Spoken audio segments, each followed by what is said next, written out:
बात लड़ाया। मुलाकात हुई एक पंडा से जिनका नाम शशिधर पंडा बताया गया। शशिधर पंडा मिले, कहे बेटा लइकवा सुबेरे सुबेरे घाटे पे कैसे हो? तो लगा पूछे कि बेटा सुबह सुबह यहाँ पर आने का क्या कारण है? कहे मैं गड़गौरा से आया हूँ, बिरलोरी का बेटा हूँ। तो शशिधर पंडा लगे तारीफ पे तारीफ करे। अरे जिया बेटा वाह वाह बेटा वाह,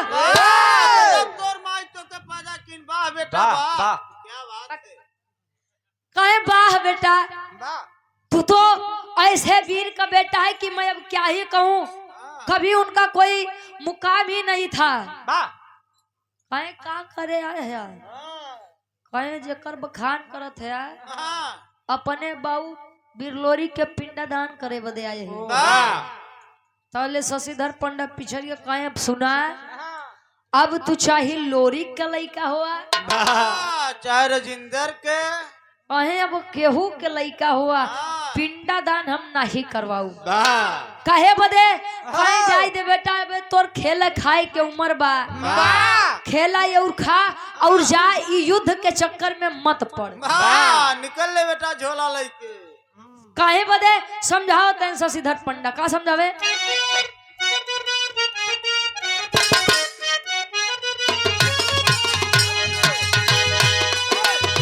काहे पंडा पहिले पिंडदान करिए राजा,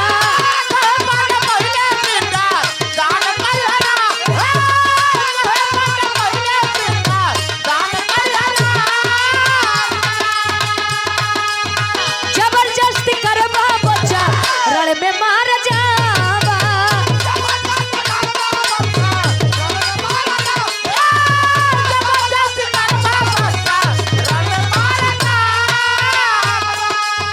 जबरदस्ती करबा बच्चा रण में मार जावा।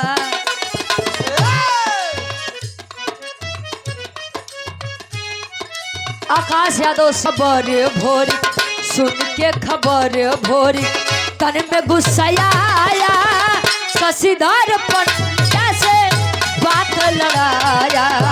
सुन के खबर तन में गुस्सा, कहे सुन के खबर भोरी तन में गुस्सा आया और शशिधर पंडा से बात लड़ाया। बात के खबर शशिधर पंडा कहे कि जब नहीं मनबे तो सुन, अगर वो पिपरी के राजा जान जाई बेटा, ये बेटा सुरपति अगर जान जाई तो नहीं तोहे छोड़ी या नहीं हमें छोड़ी। बेटा हम अपने मेहरारू के कलौता मर्द हई, तुमके भाड़े पर रख ले। एकलौता मर्द हूँ भाई, मुझे छोड़ दे जा जा, तू भी अपनी जिंदगी जी, मैं भी अपनी जिंदगी जीऊं। लेकिन वीर तो वीर, कहे सच बताइएगा पिंडदान करेंगे कि नहीं करेंगे? करेंगे कि नहीं करेंगे? अरे करेंगे कि नहीं करेंगे? ई अवधि बा, कहे करवोगे कि नहीं करवोगे? अब तलवार खींच के रखत बा गर्दन पे, अब ताले शशिधर पंडा बेचारा लगे नहीं हो रहे। कहे कि पिंडदान नहीं करवाऊ तई ई के मतलब ही वीर अभोरिक मार देगी। पिंडदान करवा दूंगा तो वो का मतलब सुरपति मार डालेगा। हे राम, आगे कुआं पीछे खाई। हम कौने ओरी जाई? कहे शशिधर पंडा जवन सामने पड़ा बो के देख, बाद वाली मुसीबत बाद में देखा जाएगी। अच्छा पिंडदान करवाया, पिंडदान हो गया, शशिधर पंडा और वीर अभोरिक बैठे हैं। अब शशिधर पंडा बेचारा डराया, वीर अभोरिक नहीं डराए कि अब हम देखा भी पिपरी के राजा सुरपतिया आके खबर पहुंची, सेना सजत बा सुरपति के। कैसे? टेरी के भाव बा।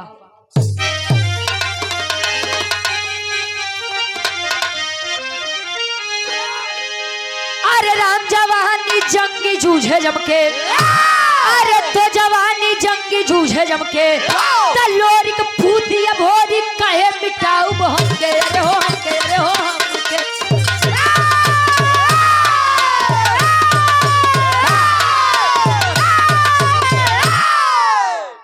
लोरिक पूत अभोरिक कहे मिटाऊ हमके जवानी जंगी जूझे जंगे जवानी जंगी जूझत बा जवानी होए बा जौन कामे आवे नहीं ते उबे मत करे कब गुरु जी खड़ा हो गया सुरपति की साला कौन है चार के आए लौंढेरी कालिंग लवंडी इछली हमारे बात के उल्लंघन करी सोचिए एक 21 वर्षीय बालक को मारने के लिए हजारों की फौज सजी है मेन लीडर है कौन पिपरी का राजा सुरपति घोड़े पर सवार तैनात चल दिया बनारस के धरती पर आया अब शशिधर पंडा देखा तो बेचारा लगे भागे जा सारे हो ते तो मरबे करबे हमो के लेके जाबे तले वीर भोरी कुर्ता पकड़ के खींचत बा कहा हम मरद तो तू के मारे देव अगर हम नहीं मरद तो तू के नहीं मरे देव बैठा अच्छा बैठा बा अब एक तरफ अकेला लड़का 21 वर्षीय बालक व गड़गौरा कबीर अभोरिक और एक तरफ पूरी पलटन को लिए सुरपति है हो तब बिरहा के आखिरी तरजबा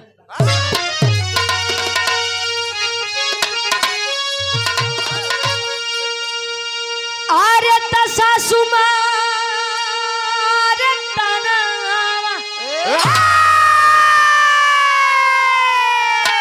अरे सासु मारे तनवा आई नदिया मारे तनवा आई हो मारे कि तनवा आई हो मारे हमारे भैया के सरवा रे तनवा आई हो मारे ना हमारे भैया के तनवा आई हो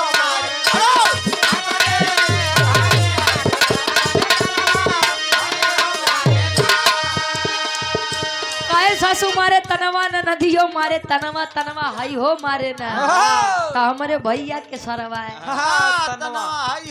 चले गवैया खड़ा हो ता ढेर लगे हैं जवाब दे के हमारे आगे के बिटहिनी तनवा हाई हो मारे ना हमारे भैया के साली अरे जवन जवन जोड़े बात के बात खड़ा है वीर भोरी और ये होता है एक पानीदार मर्द की निशानी मर जाएगा सांस है लेकिन डर डर के नहीं जिएगा चले वीर भोरी करे क्या करे अरे लोरिक के पुतवा गरजा लोरिक के पुतवा गरजा वीर बालवनवा जनवा अरे के जनवा अरे के तकूदा जन के मैदानवा रे जनवा अरे के मरबा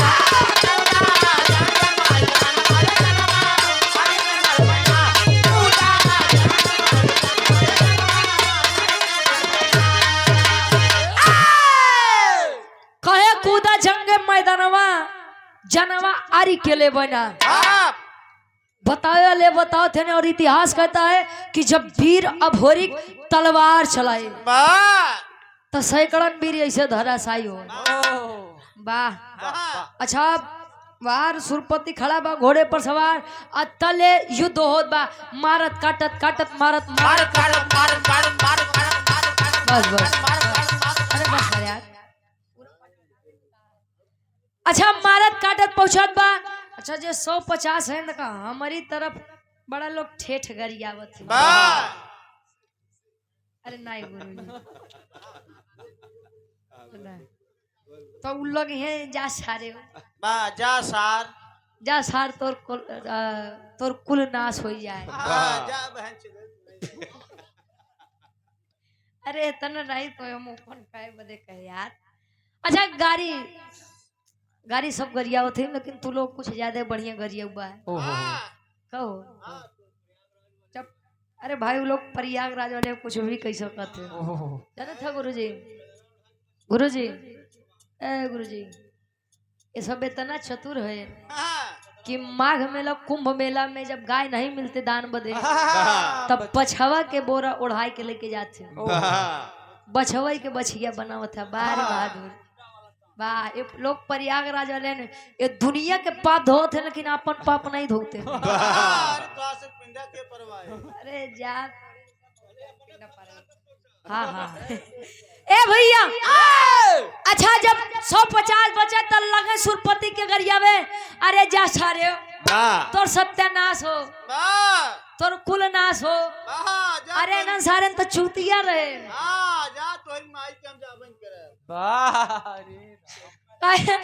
एना सारे तो पागल रहे जो तोरे चक्कर में अपन जान गवाए हम लोग उतना पागल नहीं यही हो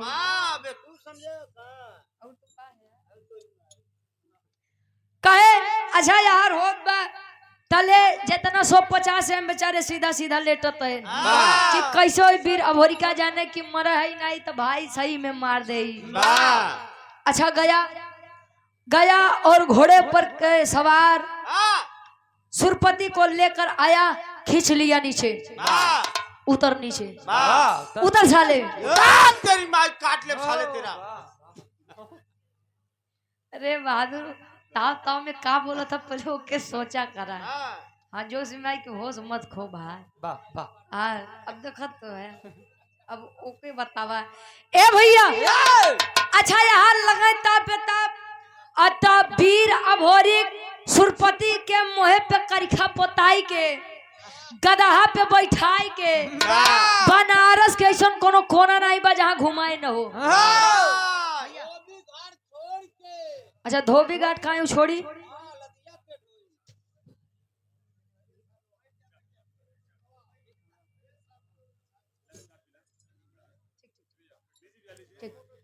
आदरणीय आप सम्मानित डॉक्टर चंद्रशेखर प्रसाद जी भीम आर्मी व आजाद समाज पार्टी एएसपी जिला महासचिव वाराणसी भावी प्रत्याशी जिला पंचायत सदस्य चिरई गांव सेक्टर नंबर 2 से वाराणसी जिले में आपका स्वागत है। बहुत बहुत धन्यवाद भैया।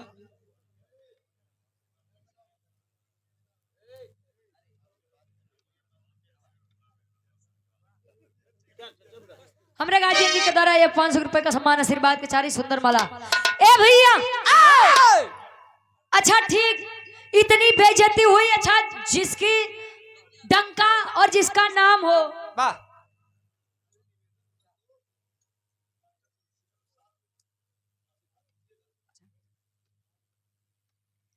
हमारे गार्जियन जी हैं आप डॉक्टर चंद्रशेखर प्रसाद जी जो कि जिला पंचायती सदस्य का चुनाव भी लड़ रहे हैं सेक्टर नंबर 2 से। आप लोग प्यार दुलार दीजिएगा सम्मान दीजिएगा। देखिए मेरी एक बात आप लोग समझिएगा कि पद पर बैठे कोई वो शिक्षित हो ये ज्यादा जरूरी है। खैर करे आगे नहीं बोला हाँ ए भैया सपोर्ट करिएगा हमारे बड़े भाई आप डॉक्टर चंद्रशेखर प्रसाद जी का सेक्टर नंबर 2 से। मुंह पर काली पोती है शशिधर पंडा पिंडादान हुआ लड़ाई हुई सुरपति के राजा और गढ़गौरा के वीर के बीच में। अब ये भी मैटर खत्म। अब एक नया मैटर इसमें और आया है। सुरपति की एक बेटी थी जिसका नाम केवला पतिया बताया गया।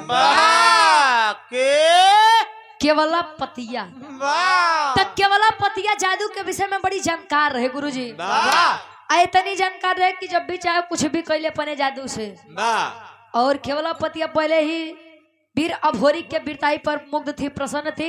अब तो मन बन गया कि अब जियब सनम तोरे बदे अब मरब सनम तोरे बदे। विचार करत बा कैसे भापट के भाव बा। अब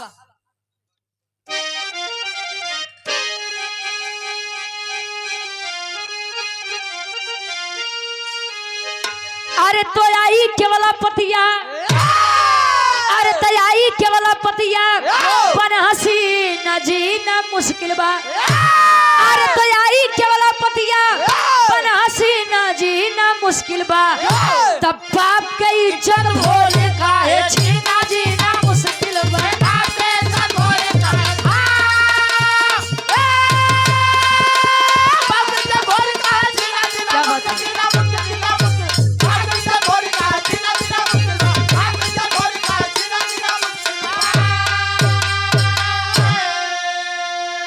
अरे तो जादू चलाई दिहली सुगना बनाई हो।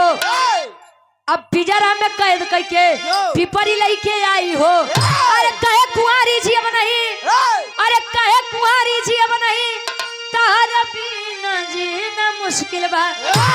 तब बाप के इज्जत भोरी कहे अब छीना जीना मुश्किल बा। और आप भावी प्रधान पद के प्रत्याशिया बाबा उल्लैकवा के बा, यानी कि वीर अभोरी के बा जे हमारे बाबू के इतनी दिन के बनी बनाई इज्जत मिट्टी में मिला दिया। तले बाबा खुशी होई के दिखावे, अरे ये लइकवा बा, ये बा जो तोरे बाबू के इज्जत लिए बा। तले केवलापति अपने जादू से वीर अभोरी को सुगना तोता बना करके अपने पिंजड़े में कैद करके लेकर चली है। कहा? यही अपने पिपरी राज में। धीरे धीरे समय बीता था। अच्छा एक बात रहे गुरुजी, केवलापति दिन भर वीर अभोरी के सुगना के रूप में रखे, लेकिन जैसे रात हो तैसे ने मर्द के रूप दे दे। काहे बदे? जबरदस्ती प्रेम करना चाहिए। प्रेम नहीं जनता का कहाँ मिला था? जन्म मत कर यार। वाह, कहे प्रेम का मतलब जबरदस्ती प्रेम करना चाहे तो वीर अभोरी कहे कि ये लड़की, आए लड़की, अरे तुझसे मैं इस प्रकार प्रेम कर लूं।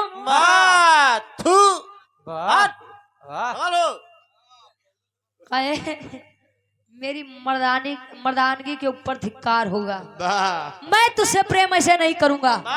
अच्छा धीरे धीरे समय बीतत बा तो वहां गढ़गौरा में माई मजरी के अपने लइकवा वीर अभोरी के चिंता सतावत बा।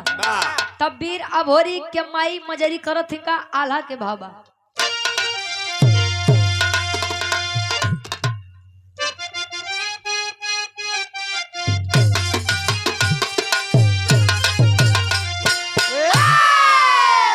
अरे तत्तड़ पेली मजरी माता गौर के नगरी जा,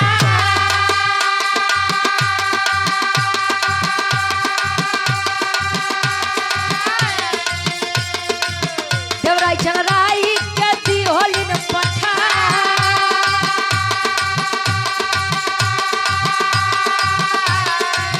धीरे धीरे आई कैले काशी के धरती जा।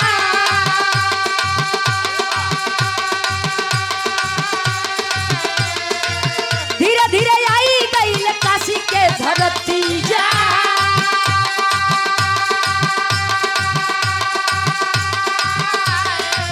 शशिधर पंडा हो गई लन बेटा,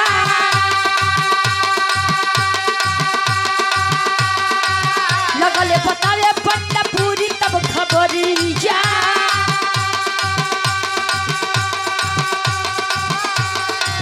लगले बतावे पंडा पूरी तब खबरी जा।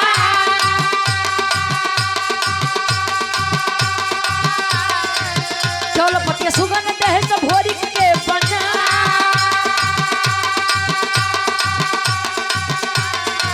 जमुन के बोलाई लियोले तू नहू हो बीरावा,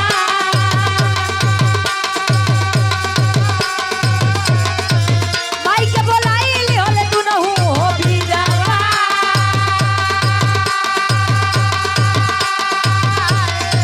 झूम झूम जोगी बन के भजन रहेगा,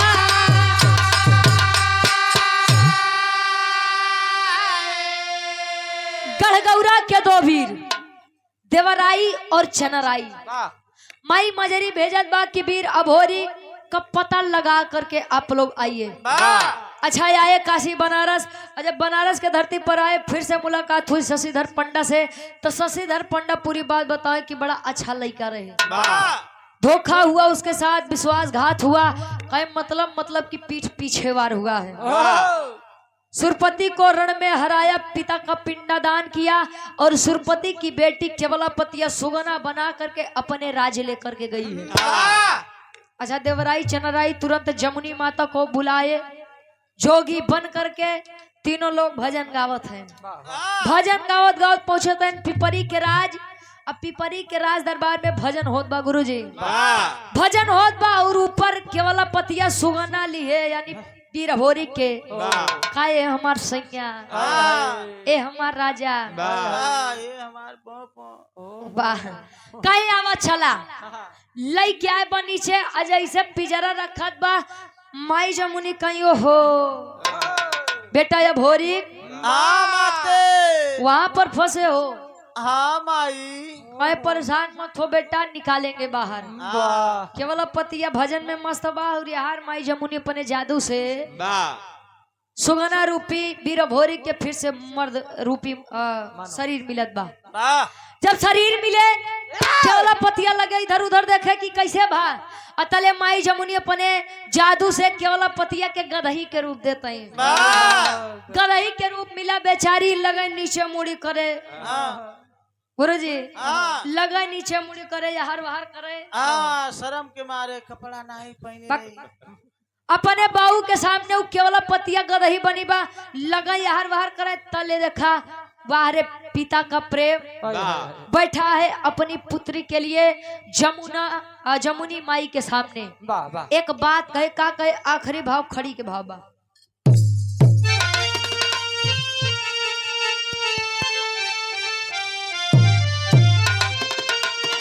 अरे तमाने गलती जमुनी के, अरे तमाने गलती जमुनी के, हई चरनिया धई के।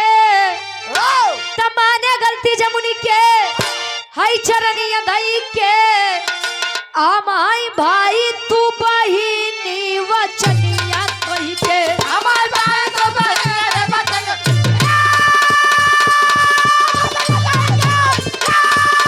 क्या बात है?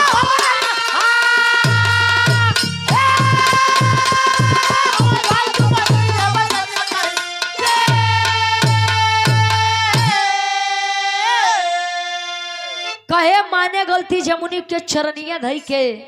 हम हई भाई तू बहिनी वचनिया कह के।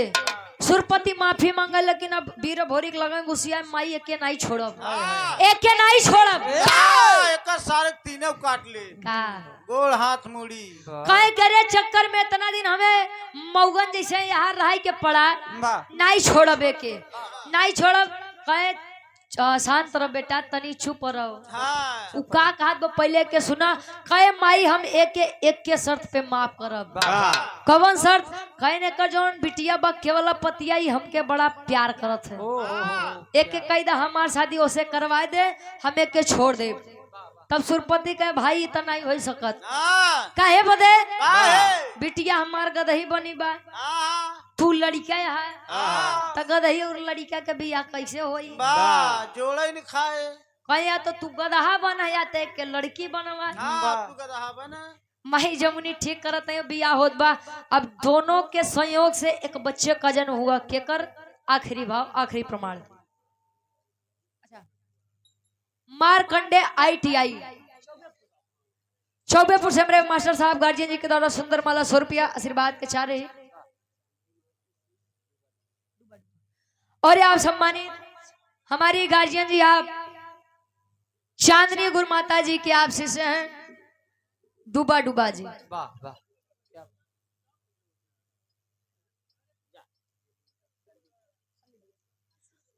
और आप हमारे धर्म के गार्जियन जी संदीप यादव गार्जियन जी, अच्छा, और ये आशीष यादव बड़े भाई, आपके द्वारा ये हजार रुपए का सम्मान आशीर्वाद के चाह रही।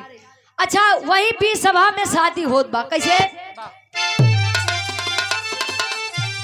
अरे केवल पतिया भोरी के हो गईली हो शादी, त शिव भोरी पैदा भइले पिपरी मिली आजादी।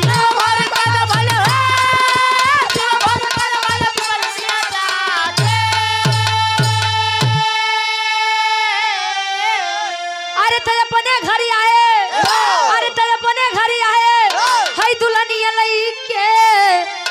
अरे तेरे अपने घर आए, हई दुल्हनिया लई के। हम हई भाई तू बहिनी वचनिया कही।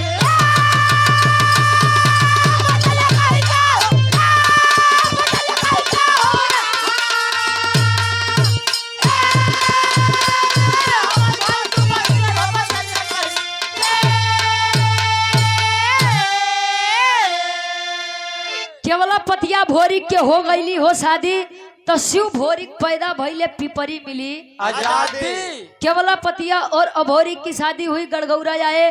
धीरे धीरे समय बीता और दोनों के संयोग से एक बच्चे का जन्म हुआ, जिसका नाम शिव भोरी बताया गया। लोरिक और मजरी के बीच में एक लड़का अभोरिक और अभोरिक केवल पतिया के बीच में एक लड़का जेकर नाम शिव भोरिक। ये हमारे विराह के शीर्षक रहे लोरिक के पिंडदान और अभोरिक के शादी। आखिरी में खानदान के परिचय बा।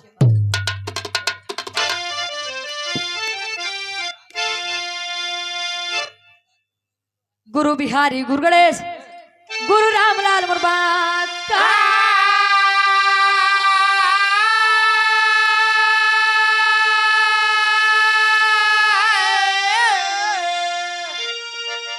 अरे कथन करे यमलेंदु कवि बच्चन का बीजे पता का हो।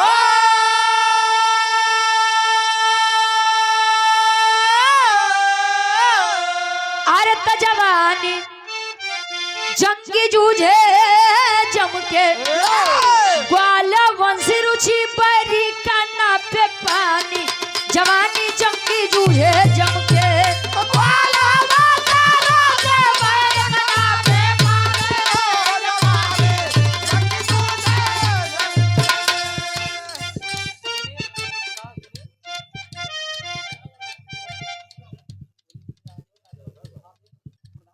और आप बड़े भाई आप सुनील यादव जी नरपतपुर से जो कि भावी प्रधान पद के आप प्रत्याशी हैं, मुझे गाजी जी के द्वारा 500 रुपया ईश्वर करें कि विजय का तिलक आपके मत्थे पर लगे। बहुत बहुत धन्यवाद।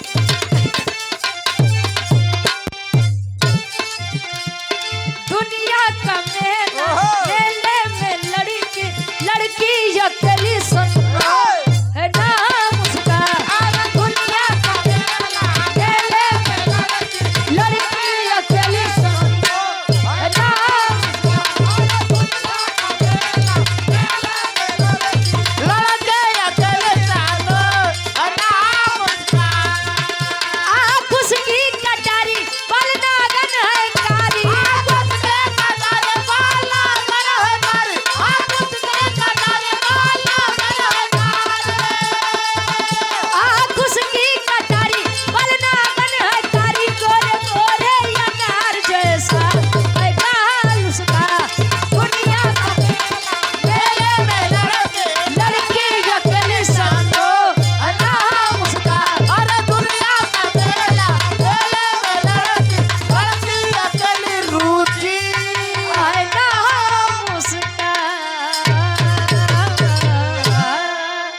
बहुत बहुत धन्यवाद। गुरु जी के नंबर पर आप लोग वहां से आनंद ले जाए।